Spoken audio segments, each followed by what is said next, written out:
मकर संक्रांत. भारत हा कृषीप्रधान देश आहे व त्यामुळे या देशात म्हणजेच आपल्या भारतामध्ये कृषी व्यवस्था व त्याच्याशी निगडित असे सण समारंभ केले जातात. त्याचप्रमाणे मकर संक्रांत हा जानेवारी महिन्यात व हिंदू पंचांगाप्रमाणे पौष या 10व्या महिन्यामध्ये येणारा शेती संबंधित सण असून सौर कालगणनेशी संबंधित असा हा महत्त्वाचा भारतीय सण आहे. या दिवसांमध्ये शेतात आणि मळ्यांमध्ये आलेल्या धान्यांचे वाण स्त्रिया एकमेकांना देतात. उदाहरणार्थ हरभरे, ऊस, बोरी, गव्हाच्या लोंब्या, तीळ अशा गोष्टी सुगडात भरून त्या देवीला अर्पण करतात. त्याचबरोबर बायका उखाणे देखील घेतात व एकमेकींना तिळगुळ घ्या, गोड गोड बोला असं म्हणतात. मकर संक्रांतीला महाराष्ट्रात नुसते संक्रांत म्हणतात. मकर संक्रांती ज्याला पश्चिम बंगालमध्ये मोकोरो सोनक्रांती म्हणूनही ओळखले जाते आणि नेपाळमध्ये माघे संक्रांती, येथे संक्रांती म्हणजे हस्तांतर हा दिवस सूर्याचा मकर राशीत संक्रमण दिवस मानला जातो. आता हिंदू दिनदर्शिकेमध्ये सूर्य उत्तरेकडे सरकतो. सूर्य या देवतेला समर्पित अनेक स्थानिक बहुदिवसीय उत्सव संपूर्ण भारतात आयोजित केले जातात. ग्रेगोरियन दिनदर्शिकेनुसार जानेवारी महिन्यात सूर्य मकर राशीत प्रवेश करतो. तो दिवस दरवर्षी साजरा केला जातो.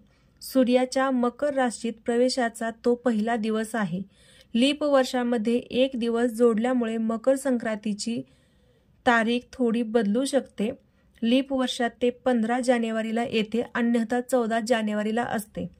मकर संक्रांतीशी संबंधित सण आसाममध्ये माघ बिहू, पंजाबमध्ये माघी, हिमाचल प्रदेशात माघी साजी, जम्मूमध्ये माघी संक्रांत किंवा उत्तरायण, हरियाणामध्ये सकरत, राजस्थानमध्ये सकरत, मध्य भारतात सुकरात, पोंगल अशा विविध नावांनी ओळखले जातात. तमिळनाडूमध्ये उत्तरायण, गुजरात आणि उत्तर प्रदेश उत्तराखंड घुगुटी, बिहारमध्ये दहीचुरा, ओडिशामध्ये मकर संक्रांती, कर्नाटक, महाराष्ट्र, गोवा, पश्चिम बंगाल ज्याला पौष संक्रांती देखील असे म्हणतात. उत्तर प्रदेश खिचडी संक्रांत देखील म्हणतात.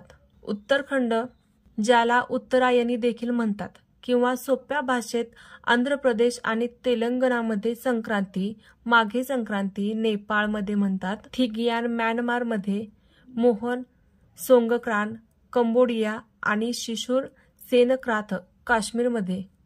मकर संक्रांती हा सामाजिक सण आहे. हा सण रंगीबेरंगी सजावट, ग्रामीण मुलांनी घरोघरी जाणे, गाणी गाणे आणि काही भागात भेटवस्तू मागणे, मेळे, नृत्य, पतंग उडवणे, शेकोटी पेटवणे आणि मेजवानी यांसारख्या सामाजिक उत्सवांनी साजरी केली जाते. अनेक निरीक्षण पवित्र नद्या किंवा तलावांवर जातात आणि सूर्याला धन्यवाद देण्यासाठी स्नान करतात. दर 12 वर्षांनी हिंदू कुंभमेळ्यासह मकर संक्रांत पाळतात. जगातील सर्वात मोठ्या सामूहिक तीर्थक्षेत्रांपैकी एक.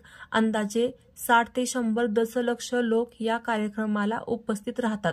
या कार्यक्रमात ते सूर्याला प्रार्थना करतात आणि गंगा आणि यमुना नदीच्या प्रयागराज संगमावर स्नान करतात. ही परंपरा यदी शंकराचार्याने दिली जाते.